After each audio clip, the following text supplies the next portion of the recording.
जो संख्या P बटा Q के रूप में हो या A बटा B के रूप में हो, P बटा Q के रूप में हो यानी बटा के रूप में हो, जहां P और Q दोनों क्या हो, पूर्णांक हो, इंटीजर्स हो, दोनों क्या हो, इंटीजर्स हो, दोनों पूर्णांक हो, और Q यानी नीचे वाला हर जो हो वह 0 के बराबर नहीं हो। समझ रहे हैं? यानी P बटा Q के रूप में हो, जहां P और Q दोनों क्या हो, पूर्णांक हो, तथा Q जो हो 0 के बराबर नहीं हो, तथा P बटा Q जो हो सह अभाज्य भी हो। सह अभाज्य का मतलब होता है जिस P और Q यानी अंश और हर दोनों संख्या का HCF निकालेंगे महत्तम समापवर्त तक, तो कितना होना चाहिए, 1 होना चाहिए। तो ऐसी संख्याएं परिमेय संख्या कहलाती है। तो थोड़ा सा इसको समझ लीजिए। इसमें सबसे पहले आप पूर्णांक को समझ लीजिए। पूर्णांक में कौन कौन आते हैं, पॉजिटिव संख्या यानी धनात्मक, ऋणात्मक तथा 0 को संयुक्त रूप से क्या कहते हैं, पूर्णांक कहते हैं। धनात्मक, ऋणात्मक तथा 0 को सम्मिलित रूप से, संयुक्त रूप से क्या कहते हैं, पूर्णांक कहते हैं। जैसे पूर्णांक में कौन हो जाएगा, 1, 2, -1, -2, 0 नहीं, हाला नहीं। यहां देखिए, यानी जितनी धनात्मक संख्याएं हैं, फिर ऋणात्मक संख्याएं हैं और 0, इस सब को संयुक्त रूप से क्या कहते हैं, पूर्णांक कहते हैं। संयुक्त रूप से क्या कहते हैं, पूर्णांक कहते हैं। आपसे पूछेगा कि -52 पूर्णांक है, -52 पूर्णांक है, चूंकि यह ऋणात्मक है, नहीं। पूछेगा कि 52 पूर्णांक है, 52 पूर्णांक है, चूंकि यह धनात्मक है। पूछेगा कि 0 पूर्णांक है, तो 0 पूर्णांक है।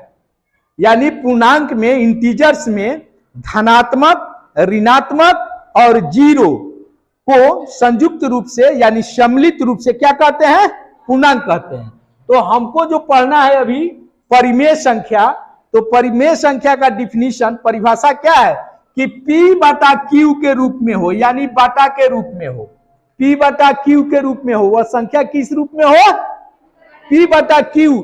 कहने का मतलब P बटा Q कहिए, A बटा B कहिए, C बटा D कहिए, E बटा F कहिए। यानी ऊपर एक अंश, ऊपर वाले को क्या कहते हैं, अंश, और नीचे वाले को हर कहते हैं। यानी अंश और हर के रूप में हो।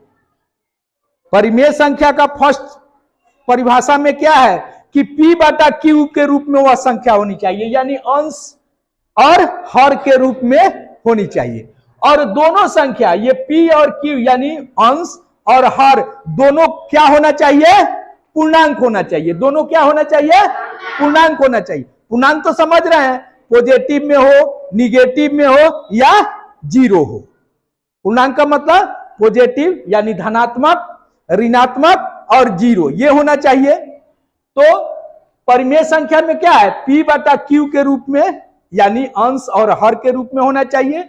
P और Q दोनों क्या होना चाहिए, पूर्णांक होना चाहिए। दोनों क्या होना चाहिए, पूर्णांक। अब पूर्णांक में आप देख रहे हैं कौन कौन होगा, धनात्मक, ऋणात्मक और 0 पूर्णांक होना चाहिए। तथा Q यानी नीचे वाला हर, तथा Q यानी नीचे वाला हर यह 0 के बराबर नहीं होना चाहिए। Q जो नीचे हर है वह 0 के बराबर नहीं होना चाहिए।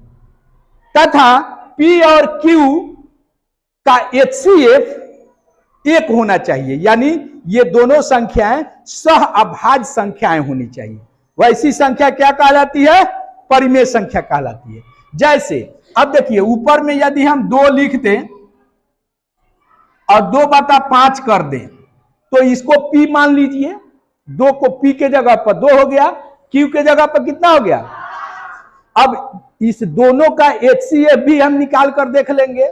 HCF आता है निकालने, नहीं तो HCF भी इसका कितना होगा, एक होगा, HCF भी एक होगा।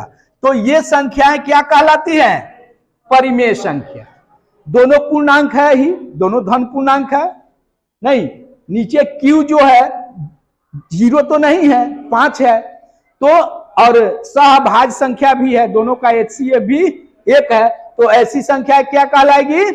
परिमेय संख्या कहलाएगी। अब जैसे इसके जगह पर देख लीजिए, यहां अगर -1 हो और यहां 5 हो तब क्या होगा?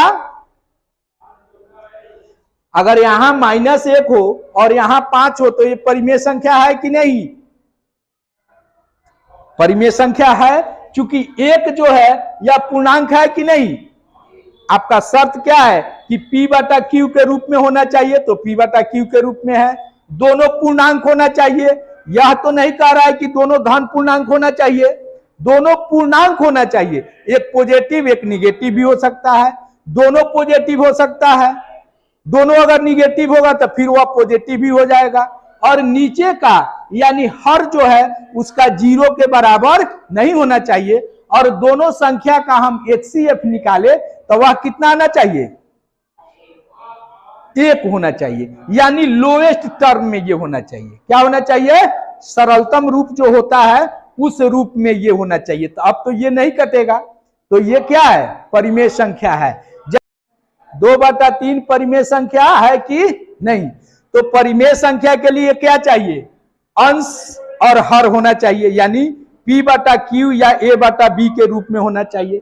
तो अंश 2 है और हर कितना है? 3 है।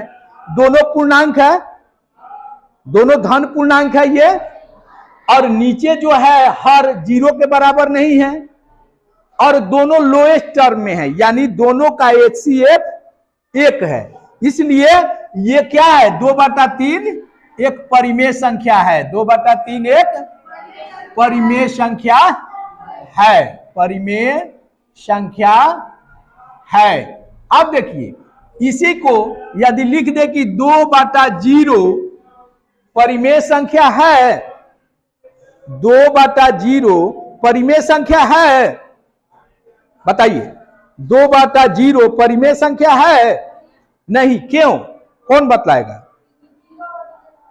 बहुत अच्छा, क्योंकि नीचे जो है Q यानी हर जो है वह 0 हो गया है, इसलिए यह परिमेय संख्या नहीं होगा। नीचे किसी भी हाल में 0 नहीं होना चाहिए, नीचे जो हर होता है वह 0 नहीं होना चाहिए, और इसमें नीचे कितना है? 0 है, इसलिए 2/0 परिमेय संख्या नहीं होगा। 2/0 परिमेय संख्या नहीं होगा। तो अब तो आप समझ रहे हैं कि परिमेय संख्या का मतलब वैसी संख्याएं जो P/Q या उसको A/B भी कह सकते हैं, P/Q के रूप में हो, यानी बाटा के रूप में हो, अंश हो और हर हो, और दोनों संख्याएं पूर्णांक हो। दोनों संख्याएं क्या हो? पूर्णांक हो, इंटीजर्स हो, तथा नीचे वाला हर उसका 0 के बराबर नहीं हो, तब वैसी संख्याएं क्या कहलाती है? परिमेय संख्या कहलाती है। और दोनों संख्याओं का HCF 1 हो, यानी लोएस्ट टर्म में हो, सरलतम रूप में हो, अब उसको कटाया नहीं जा सकता है, तब ये संख्याएं क्या कहलाती है? परिमेय संख्याएं कहलाती है। चलिए।